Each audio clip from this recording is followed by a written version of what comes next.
Hey, what's going on, guys? Flick here, and welcome back to another episode of our FIFA 17 Career Mode Road to Glory with VfB Stuttgart. And now that we're a few episodes into this series, I do want to check in with you and update you on my future plans for this series. And I think a lot of things are going well, but one thing I do want to improve on is our upload schedule. Right now, I'm uploading this series once a week, but I want to get it to a point where I'm uploading it at least twice a week for you guys. And in order to do so, I need to make some important decisions on what features I want to continue to incorporate into these episodes and which features I do want to cut. As with any new feature that's introduced, some things are going to work and some things are not going to work out. And while it is a good idea in theory, the goal of the month and player of the month vote are not going to be working for this career mode simply because we're progressing too quickly at a monthly rate, and having that every episode would be too repetitive. So I'm going to adjust that slightly and move it to a seasonal vote where you guys can vote on the best goal and the best player for each season. With that said, I will be trying my best to keep up the polls in every episode because I love the interaction. I think it's a great way for you guys to get involved in the career mode as well, aside from just watching it. And along with that, once we're in the transfer windows and we sign up any youth players to the first team, I do plan on doing the player spotlights. I think that's all the series updates I have for right now. Hopefully you guys can understand the decision and the rationale behind it, but let's transition into the episode at hand as we move forward to October 2016. We'll look to get through the entire month in this episode by simulating this match against Heidenheim, and then three crucial fixtures, two of which against high-placed league opposition in Hanover in 1860 Munich, and then some Bundesliga opposition in the Pokal against Hoffenheim. I left you with a few important decisions to make in the previous episode, and the first of which had to do with our starting striker. As things currently stand, Tarota's our starter, but the striker who's on the bench and the striker who's been in form recently is Ginczek. You guys voted that he should become our starter, and I think this makes a lot of sense because if we compare the two stats, you'll see that Ginczek has a slight edge both in terms of his overall rating and his individual statistics. I will say the one thing we need to watch out for is his injury prone trait. We can't let his stamina get too low because that'll increase the chances he'll get injured. The next poll question had to do with Kevin Grosskreutz, and of course the recent news came out that Grosskreutz and Stuttgart had mutually agreed that he be released from the club, and I asked you whether we should reflect that in this career mode, and I would say the popular vote was that yes, we should sell him,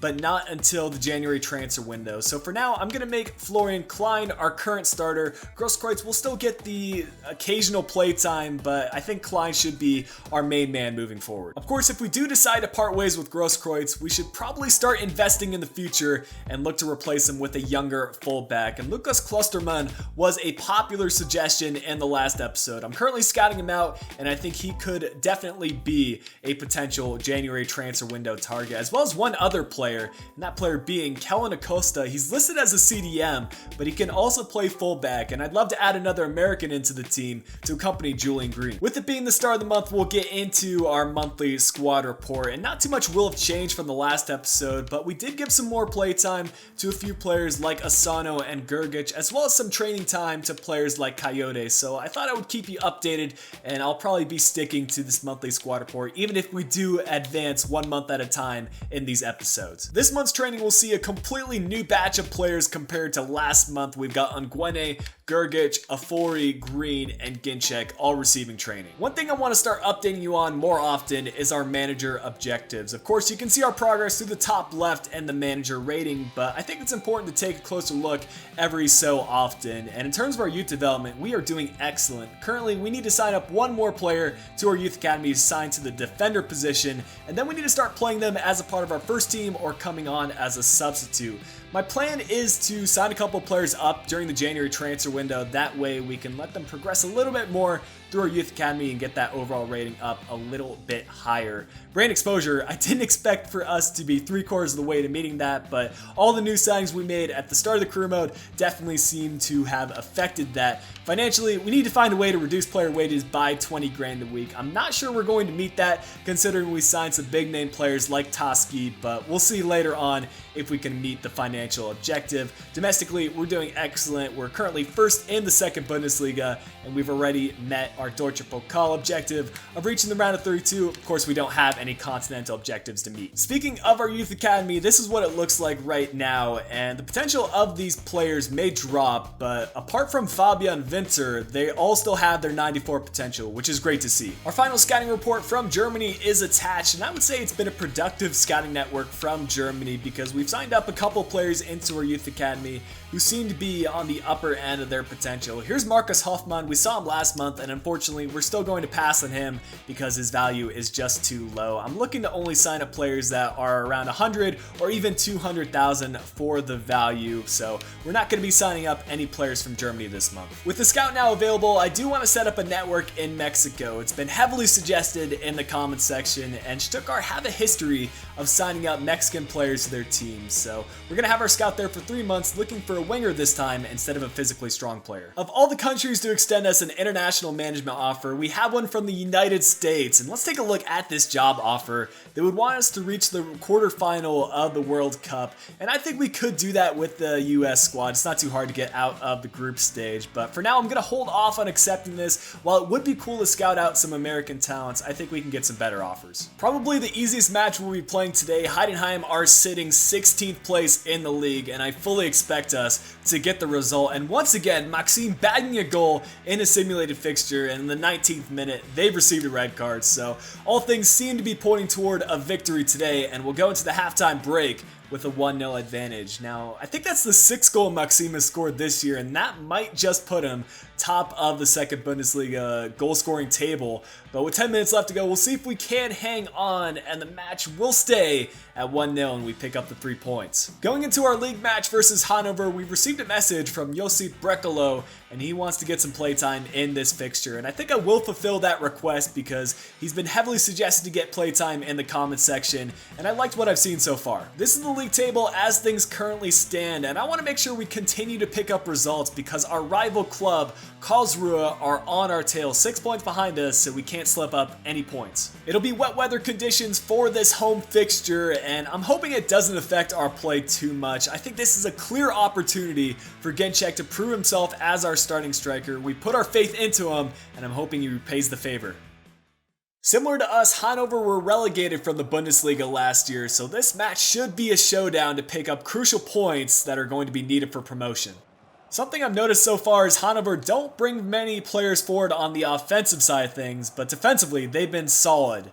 And you can tell from the passing that we've been doing well, but we just can't get that final goal-scoring opportunity. Cross sent in by Hanover, Baumgartel does well to get it cleared, and here's Gentner getting forward, playing a nice through ball to Maxime. Now Ginczek trying to show some of that pace, and he will get by the defender, pushing him off with that strength, and we'll try to sweat this one in the middle.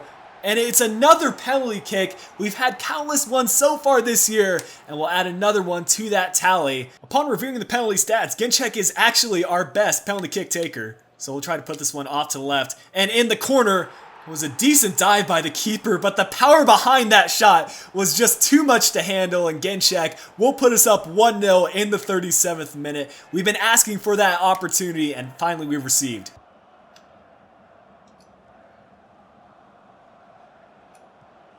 Oh, please don't score like that. Not after the penalty kick, and now the game wants to tie up the match once more. The ball just seemed to go back to Hanover's feet, and they've tied it up within 3 minutes of us scoring our goal. Just nothing you can really do about that one. We took the ball away twice, and it just went right back to them. A hard-fought first half from both sides, but one thing to take away is we are not getting enough shots on target. We were lucky to get that penalty kick converted, and we need to find a way to do better in the next half. We're going to make one change relatively early on. Brekalo asked for play time, and now he'll get 45 minutes to show what he can do. Here's Brekalo finding Maxime, and once again we'll play it out to the left wing. And maybe Brekalo can show his pace. He gets taken out just outside the penalty area, but it was a clean tackle. It seems like Hanover are very risky, and are you kidding? That has to be a poor case of luck. Brekalo getting his first couple minutes in this season, and he gets injured right away. That's unfortunate. Nice ball by Ginczek to set up Özkan. We'll look to play this one in the middle. A nice pass across, and Maxime again taken out by the physical Hanover side, but we're all over them in this second half, and I think we can create another goal-scoring chance. This is Özkan. Wait for Ginchek to make that run in space, but now Maxime playing it off to the right. Mane looking to shoot, and we force another corner kick. We'll take this one short and wait for someone to provide the option. No one coming to mark him, so it will be a 40. Playing it in the middle. This is Ginchek getting pushed off the ball. Toski somehow looking to shoot. That could have been another pen. And Sua's still with it. Ginchek now can't get the effort on target. It's been a sloppy game, and I feel like the weather conditions are coming into play. Nice takeaway by Klein. And now Maxime waiting for Ginchek to make his run. Instead, we'll play to Özkan. He just needs to outpace this defender and look to shoot crossbody. That's in the back of the net. And Özkan, coming on as a substitute, manages to get us the 2-1 advantage with 20 minutes left to play. We'll make a few more substitutions and look to hang on. I keep on forgetting we only have one substitution left due to the injuries, so we'll bring Coyote on for Ginchek. Get a little bit of pace here towards the end. This has to be one of the last attacks for Hanover. They'll cross it in the middle. That's nicely done to clear this one away. Özkan finding the option on the right. Over to Maxime. Another pass in the middle to Coyote. And we just need to work this one around. We will get that goal on the counterattack because Hanover are bringing forward players. And Maxime has taken the ball away, but it's a foul. Tense scenes there toward the end, but I would say we were the better side today. We need to be more clinical, but we did enough to secure the 2-1 victory. We'll see who gets man of the match, and it does go to Maxime with an 8.9 rating. An update on the Brekalo injury. It isn't as bad as we might have thought. He's only out for a month with a sprained knee, so he should be back in action soon enough. Now for our second scouting report from Poland. This is coming from our least experienced scout, so I'm not expecting too much. And again, we're unable to sign a player to our youth academy. I'm going to be realistic about this match in the DFB-Pokal. We've already met our objective from the board, and although I do want to progress as far as possible, I do rate our progress in the league higher than what it is in the cup. So I brought out a second team for this match. It still might be enough to get it done, but it will be difficult. Considering our form in the league, it looks like Hoffenheim have not taken us lightly, and they have brought out a strong starting 11. We'll have to make the most of our chances if we want any chance at winning. This could be a chance. Asano getting inside the 18-yard box, now playing in the middle. This is Terodde. We're looking to shoot from here. Gergic putting that one not far wide of the post. And to be honest, guys, we're holding our own against Hoffenheim. While we haven't done much on the attacking side of things, we've done alright defensively. We've kept Hoffenheim in their own half for most of this first half. And if we can somehow just get a lucky counterattack or capitalize on a Hoffenheim mistake, we could get this result. That's the mistake. That was bound to happen. It's Toljan. Through on goal. We're looking to contain him and not let him shoot. Good save by Longarek. Here we go. A little bit of 1-2 play between Hansen and Asano, the two young players and the two low knees. Creating a good attacking chance. Now Asano dribbling it in to Gergic. Now Gentner, the captain, finding Grosskreutz. Looking for Gentner again. Maybe he can just whip it across. The fullback has played well in this match. But now to Grosskreutz. Maybe we can get taken out. And ref, that's a penalty. I think I might have been a little bit too quick on that call for a penalty, because if we take a closer look at this, that's actually a fantastic challenge by Sula, and you'd expect that from that sort of center back. Not a bad half from us by any means, but definitely not the most exciting half from either side. I'm hoping the second half is more entertaining. This might be our chance. It's Gentner, the captain, looking to shoot. What a save by Baumann. And that is by far the best chance we've had all game. A yellow card being distributed to one of the Hoffenheim players, but that's not what I'm concerned with. I can't believe Gentner couldn't put that in the back of the net, but we'll get a corner kick from it. And just look to whip this one in the box. Gentner to send it in. And Sula again winning a header. Because I think we actually have a chance at winning this match, I will make our 3 substitutions at this point and bring on a few of our first team players. Ginchek coming on for Terodde, Mane coming in for Julian Green at right mid, and lastly, I want to bring Hansen off and bring on Maxime. That's a mistake by Hoffenheim. And it's Maxime looking to capitalize on it. Cutting inside, setting up Ginchek, needs to finish, and he'll put it in the back of the net once again on his right foot. He is unstoppable, even against Bundesliga sides. And boys, if we can hang on for 25 minutes, we're through to the next round.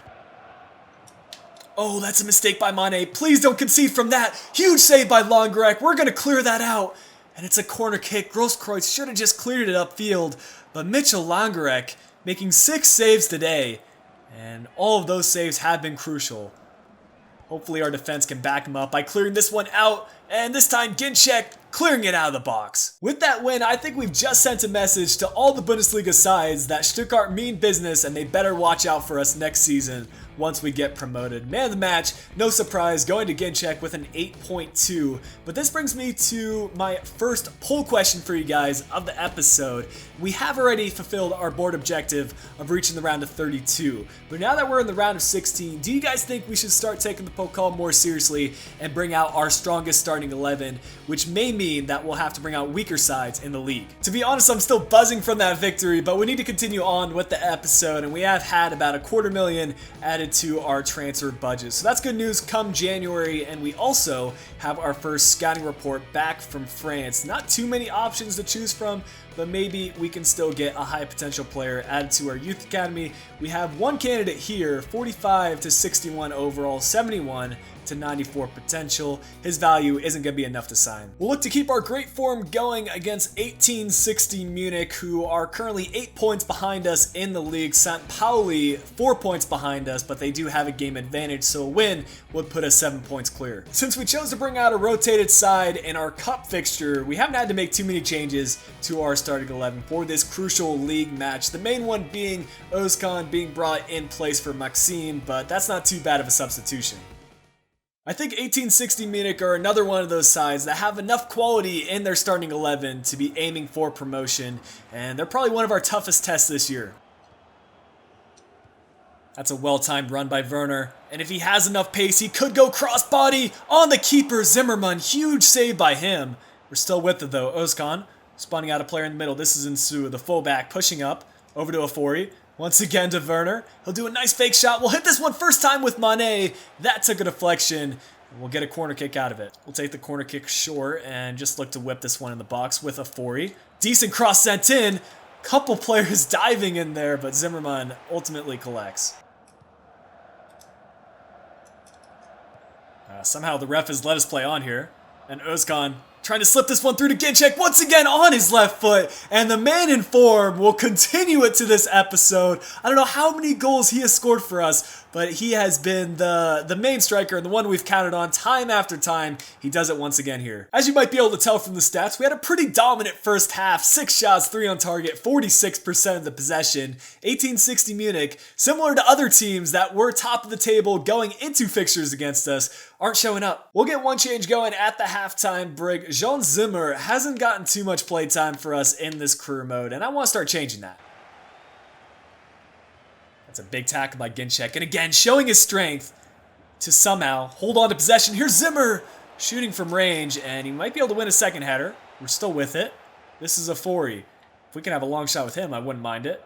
Actually, now to Werner, who's been an impact player so far. Sets up a pass in the middle. This is Özkan. A finesse shot was probably heading for the left-hand corner, but a huge block by the Munich defender. Afori once again looking for Özkan in the middle. This just needs to be a finesse shot to make it 2-0, and he'll coolly slot that one in the bottom right-hand corner. Stuttgart are on fire. It doesn't matter if we're playing top of the league contenders or relegation contenders. We just keep on winning. Well, there's Zimmer making the run. He does have a good amount of pace, and he's burned by the 1860 Munich defender. Hops over another one. Now we'll send in the cross. Not the best crossing, but he sets up Werner over to Özkan, and again we'll fire that ball into the back of the net. 3-0 for VfB Stuttgart, and we have shown up today. With a 3-0 lead, we'll take off our 2 players that are most affected by fatigue. Ginczek is one of them, and we'll bring on Coyote for the remainder of this match. The other option being Maxime being brought on for Özkan, who scored a brace. As we near the close of this match, it looks like Munich are starting to pour forward defenders, so I wouldn't be all too surprised if we get a 4th goal out of this one. But first we need to get it cleared out of our own box. It's Vitek, who might be able to have a hit from outside the box, but again, here's Zimmer with the interception, and we've got plenty of attacking options. It's a 2-on-3, but we can't find the man in the middle. Compared to last episode, we were in form for the 3 matches we played. This one included 10 shots, 7 on target, and 45% of the possession were the final stats. Man of the match, it's a tough call, but it goes to Özkan with a 9.6. And guys, that'll wrap things up for today's episode of the Stuttgart Career Mode. Hope you have enjoyed it. If you did, make sure you leave a like down below. Subscribe if you're new to the channel, and if you're interested, you can follow me on my social links. They're provided in the description down below. But until next time, this has been Flick. I'll be talking to you guys again soon.